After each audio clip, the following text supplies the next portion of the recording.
નર્મદા ક્લીનટેક કંપનીની મોટરચોરીનો ભેદ ઉકેલાયો. 2 તસ્કરો મુદ્દામાલ સાથે ઝડપાયા. અંકલેશ્વર એ ડિવિઝન પોલીસની સફળતા.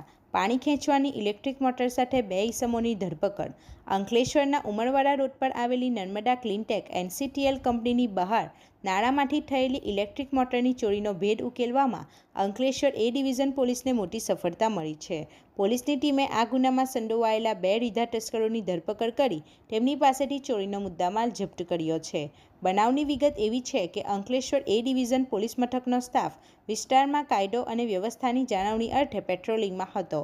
તે દરમિયાન પોલીસને એક ચોક્કસ અને ખાનગી બાતમીદારથી માહિતી મળી હતી કે સુરતી ભાગોળ વિસ્તારમાં રહેતા શૈલેષ વસાવા અને મિનેશ વસાવા નામના 2 ઈસમો એનસીટીએલ કંપનીની પાણી ખેંચવાની ઇલેક્ટ્રિક મોટરની ચોરીમાં સામેલ છે અને હાલમાં તેઓ શૈલેષના ઘરની સામે આવેલા ખુલ્લા ખેતરમાં ચોરીની મોટરના સ્પેર પાર્ટ્સ છૂટા કરી રહ્યા છે.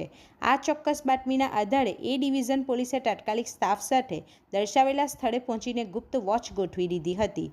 પોલીસે સ્થળ પર દરોડો પાડતા બંને ઈસમો પાણી ખેંચવાની ઊભી મોટરના ભાગો ખોલીને થેલામાં ભરી રહ્યા હતા, જેમને પોલીસે રંગે હાથે ઝડપી પાડ્યા હતા. પોલીસે કસ્ટડીમાં લઈને બંને શખ્સોની કડકાઈથી પૂછપરછ હાથ ધરતા તેઓએ કબૂલાત કરી હતી કે આજથી આશરે 4 દિવસ પહેલાં તેઓએ નર્મદા ક્લીનટેક કંપનીની બહાર આવેલા નાળામાંથી આ ઇલેક્ટ્રિક મોટરની ચોરી કરી હતી. પોલીસે ચોરી થયેલી ઇલેક્ટ્રિક મોટરનો મુદ્દામાલ કબજે કરી બંને આરોપીઓ વિરુદ્ધ કાયદેસરનો ગુનો નોંધી તેમની સત્તાવાર ધરપકડ કરી છે અને આ ચોરીમાં અન્ય કોઈની સંડોવણી છે કે કેમ તે દિશામાં વધુ તપાસ લંબાવી છે. રિપોર્ટર હુમેદ સૈયદ સાથે ગુજરાત અદ્ભુત ન્યૂઝ ગુજરાતી. આપણી આસપાસ બનતી ઘટનાના સમાચાર જોવા માટે ગુજરાત અદ્ભુત ન્યૂઝ ગુજરાતીને લાઈક કરો.